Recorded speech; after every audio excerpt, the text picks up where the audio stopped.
사후 세계에 대해 명확하게 아는 사람은 없기에 환생에 관한 것도 몹시 신비로운 일로 다루어집니다. 그런데 때로는 환생이 아니라면 설명하기 힘든 일이 벌어지기도 합니다. 아주 어린아이가 한 번도 가보지 않은 나라의 말을 아주 유창하게 한다거나 하는 일 말이죠. 오늘 이야기 속에는 어떤 설명하기 힘든 일이 벌어졌을까요? 옛날 어느 산속에 오래된 낡은 절이 하나 있었다. 절에서 지내는 주지 스님이 천일 기도를 하고 잠이 든 날 밤 꿈을 꾸었는데 꿈속에 부처님이 나타나 이렇게 말했다. 내일 아침 잠에서 깨거든 일어나 산을 내려가거라. 산을 내려가다 보면 사람들을 만날 것이다. 그중 제일 처음 만난 사람에게 꼭 시주를 정하거라. 스님이 잠에서 깨어 생각해보니 낡은 절을 새로 지을 수 있도록 시주를 받을 계시 같았다. 스님은 꿈에서 받은 계시대로 산을 내려가다 가장 처음 만난 남자에게 시주를 권했다.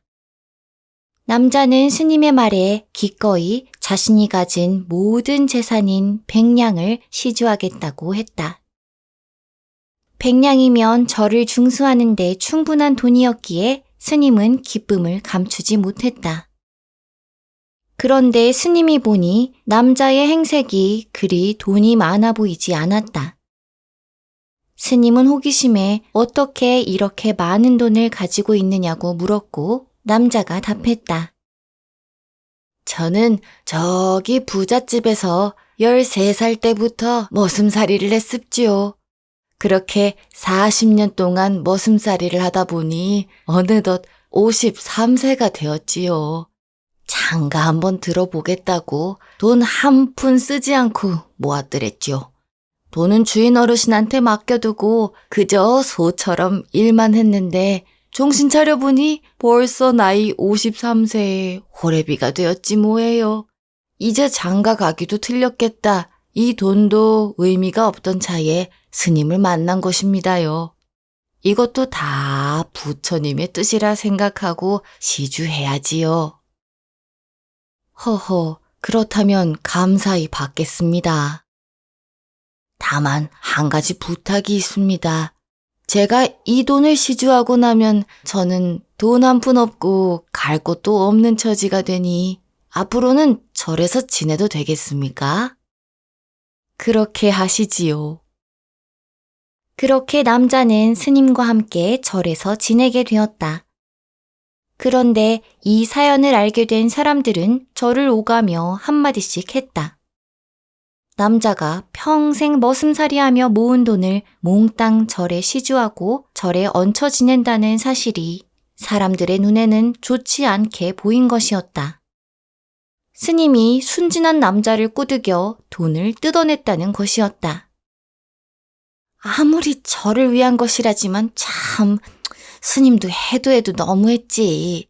불쌍한 남자를 이용하는 것이 잘한 일인지 나는 모르겠어. 그러게 말이야. 돈독이 오른 스님이 있는 절이라 찾아오기도 좀 꺼려진다니까.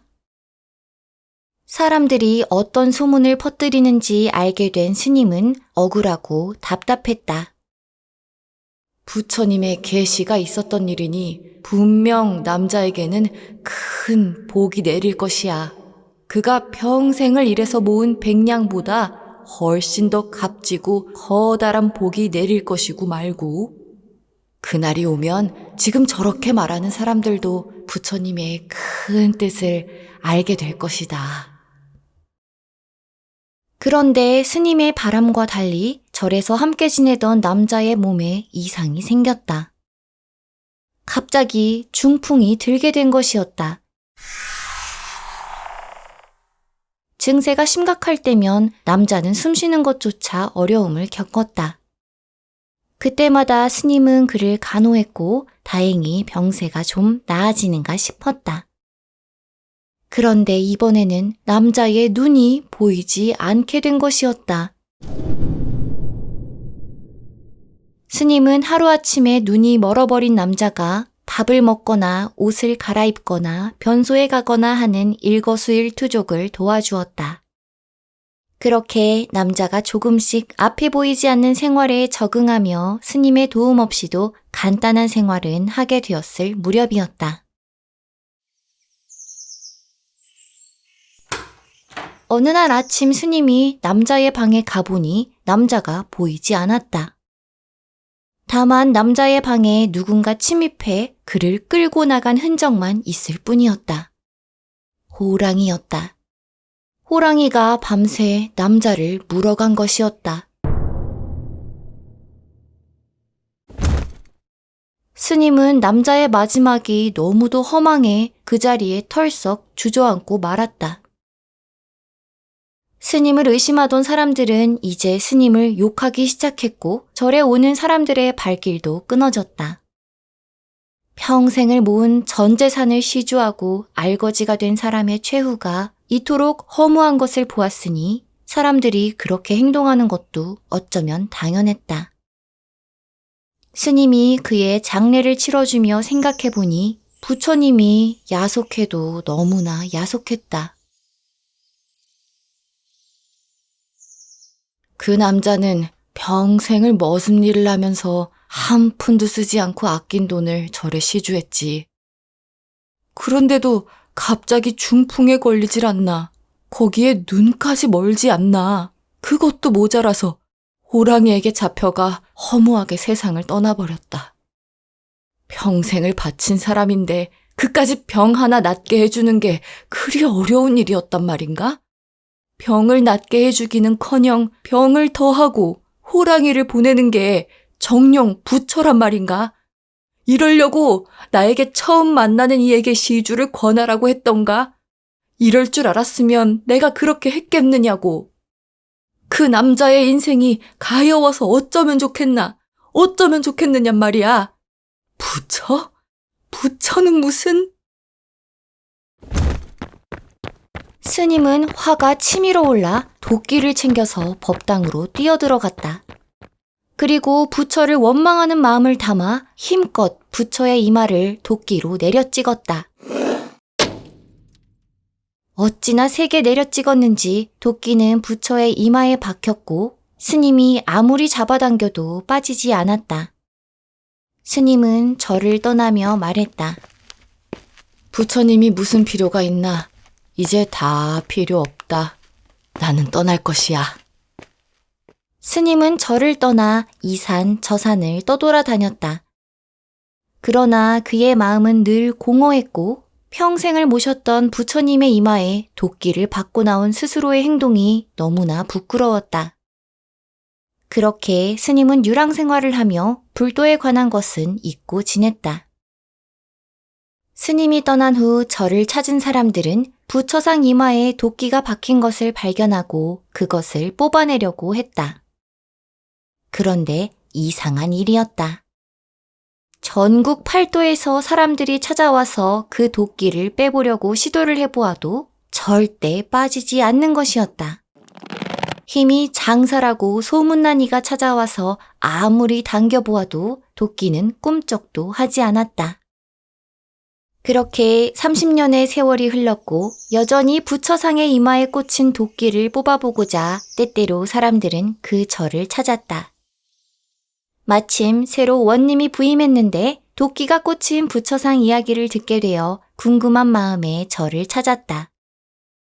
원님은 법당에 들어서 삼배를 올린 후 도끼에 손을 가져다 댔다. 직접 보니 정말로 신기하구나. 이 도끼는 무슨 사연이 있어서 여기 꼼짝 않고 박혀 있는 것인가? 원님이 웃으며 도끼를 잡았다. 그리고 잡아당겼다. 그런데 이게 웬일인가? 원님이 별로 힘도 주지 않았는데 도끼가 쑥 하고 빠진 것이다. 지켜보던 사람들과 원님은 눈이 튀어나올 듯 놀랐다. 그런데 원님이 도끼를 가만히 들여다보니 푸른색으로 글자가 새겨져 있었다. 화주, 시주, 상봉? 원님이 글자를 읽자 그 모습을 지켜보던 구경꾼들 중 하나가 앞으로 나왔다. 그의 눈에서는 하염없이 눈물이 흘러내리고 있었다. 그는 30년 전 절을 떠났던 그 스님이었다. 스님은 원님을 향해 말했다. 화주, 시주, 상봉. 화주를 한 자와 시주를 한 자가 상봉한다. 아, 부처님께서는 오늘날의 인연을 계시한 것이었군요. 부처님은 모두 알고 계셨던 것이로군요. 오늘날의 인연이라니? 그게 무슨 뜻인가? 사또나으리 30년 전 부처님 이마에 그 도끼를 찍은 사람이 바로 접니다. 뭐라? 놀라는 원님을 향해 스님이 계속해서 말했다. 사또께서는 전생에 이 절에 시주하신 머슴이었습니다. 그 도끼에 적힌 화주, 시주, 상봉이라는 글자가 그것을 말해주고 있지요. 내가 머슴이었다고? 예. 그리고 그 머슴에게 시주를 구했던 화주승이 바로 저였지요. 스님은 원님에게 자신과 머슴에게 생겼던 일을 하나하나 이야기했다. 원님은 스님의 말을 다 듣고 물었다. 스님의 말대로라면 전생에 나는 어찌하여 시주 후에도 그토록 고생을 했던 것인가? 복을 받아도 모자를 파네 왜 벌을 받은 것이냔 말이다. 저도 당시에는 도저히 이해할 수 없었지만 이제 보니 알겠습니다. 머슴은 그의 생에 자신도 모르는 사이 너무 많은 업을 지었던 것입니다. 아마도 40년의 머슴 생활 동안 의도치 않게 업을 지을 수밖에 없었을 테지요. 주인 어른의 말이라면 무엇이든 다 하는 것이 머슴 생활이었을 테니까요. 그런데 그 업은 쉽게 사라지는 것이 아닙니다. 대가를 치러야 하지요. 전생의 업은 다음 생에 한 번, 또 그 다음 생에 한 번, 또 그 다음 생에 가서 한 번, 총 3번의 삶에 걸쳐 벌을 받는다고 합니다. 부처님은 머슴이 그의 업을 이번 생에 모두 벌받고 끝내고 갈 수 있도록 하신 것입니다. 그래서 한 번은 손발을 쓰지 못하는 중풍을 앓게 하시고 또 한 번은 앞을 보지 못하는 봉사가 되게 하시고 마지막으로는 호랑이를 보내셔서 그를 끌고 가게 한 것이겠지요. 그리고 마침내 나으리께서는 좋은 집안에 다시 태어나셔서 이토록 훌륭한 인물이 되신 것입니다. 스님의 눈에서는 다시 눈물이 흘러내렸다. 지난 30년 동안 마음에 무겁게 자리하고 있던 응어리가 풀어지며 흐르는 눈물을 참을 수 없었다. 원님은 스님의 말을 다 듣고도 여전히 믿기지가 않았다. 그런 그가 고개를 돌려 다시 부처상을 바라보았는데 이게 웬일인가? 부처상의 도끼가 빠진 곳에 어떠한 자국 하나 없었던 것이다. 오히려 부처의 이마는 한 번도 상처 입은 적이 없었다는 듯 광을 내고 있었다.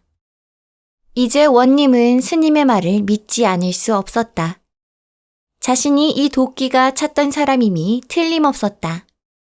원님은 스님을 향해 말했다.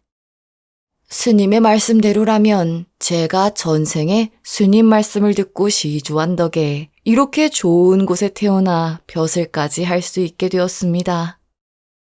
부처님의 뜻으로 맺어진 인연이니 그 어떤 인연보다 귀하지 않겠습니까? 원님은 이어 말했다. 이제 다른 곳으로 가지 마시고 이 절에서 많은 이들에게 가르침을 전파해 주시지요.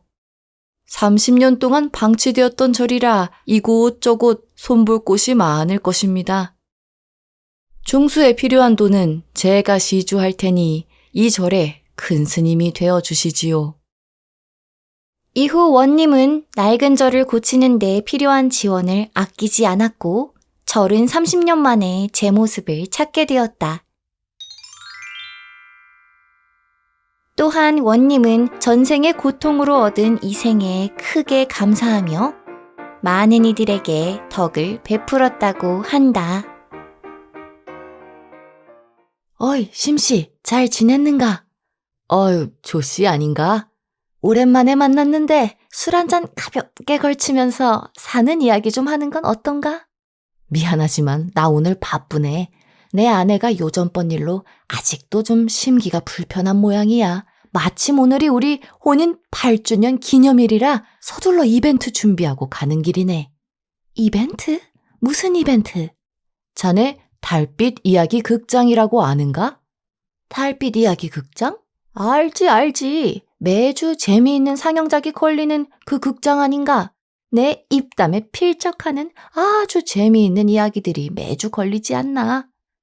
맞네. 그 달빛 이야기 극장에 환한 달빛이라는 멤버십을 가입하면 이야기가 끝날 때에 내가 신청한 글을 읽어준다 하더군.